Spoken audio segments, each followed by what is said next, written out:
président de l'Organisation gabonaise des consommateurs.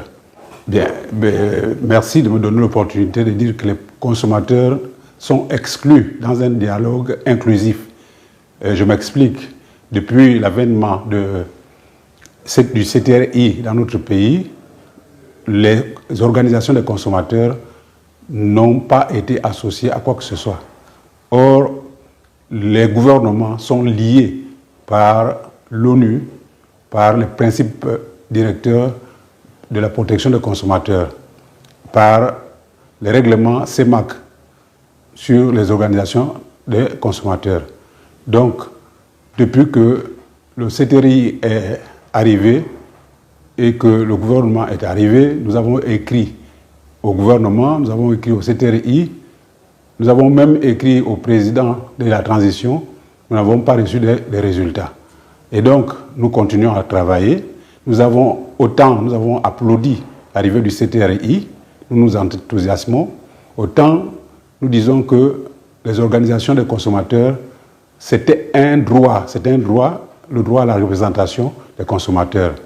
Le fait qu'une association de consommateurs aille prendre part dans une instance où on prend des décisions qui ont un impact sur les consommateurs, c'est le respect du droit à la représentation, un droit fondamental du consommateur, parmi les 8 droits du consommateur. Or, depuis l'arrivée du CTRI, je dis bien, nous n'avons pas été associés, nous sommes exclus partout.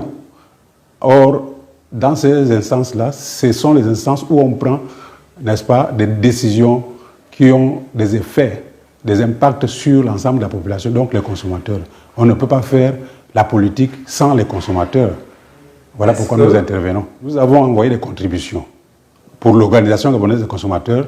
L'Organisation gabonaise des consommateurs a envoyé des contributions et nous nous réjouissons de cela et nous souhaitons la réussite de ce dialogue national que nous attendons tous. Et ce que nous déplorons simplement, c'est que, en dehors d'avoir envoyé des contributions, on devait prendre parmi les 3 associations qui existent au moins un représentant.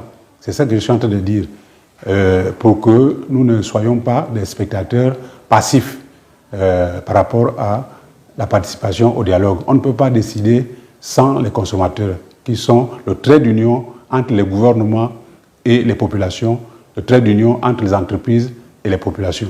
Mais nous allons défendre, comme aux assises nationales de lutte contre la vie chère, nous allons défendre le logement, nous allons défendre le transport, nous allons défendre l'alimentation. Voilà les principaux points que nous devions défendre. Et écouter ce qui se passe par rapport au bien-être. Parce que le premier droit du consommateur, c'est le droit à la satisfaction des besoins essentiels, qui sont la santé, l'éducation, l'alimentation, le transport, etc., etc., les besoins premiers et primaires, la route. Donc, si ces besoins-là ne sont pas satisfaits, nous ne pouvons pas nous complaire, nous réjouir de ce qu'on en a parlé. Ça se réduira au niveau de ce qu'on appelle des annonces, des effets d'annonce. Nous souhaitons que le CTRI puisse passer son examen haut la main. Nous ne voulons pas de couacs. Oui, nous regrettons profondément d'avoir été exclus. Pas qu'ils n'ont pas reçu nos contributions, mais au moins qu'il y ait un représentant ou 2 pour rendre compte fidèlement à l'Union africaine des consommateurs, de la CEMAC, à l'Organisation internationale des consommateurs. Nous sommes membres du Conseil économique et social de l'ONU, des Nations Unies, et qui lie, les résolutions des Nations Unies lient également les pays membres des Nations Unies.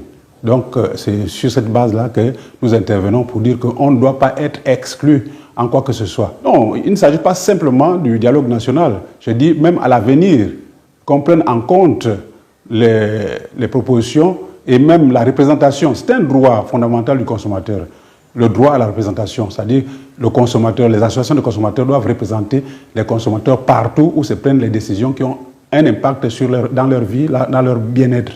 C'est pourquoi nous réclamons cela. On ne réclame pas seulement pour la participation au dialogue national. Ça, c'est quelque chose de ponctuel.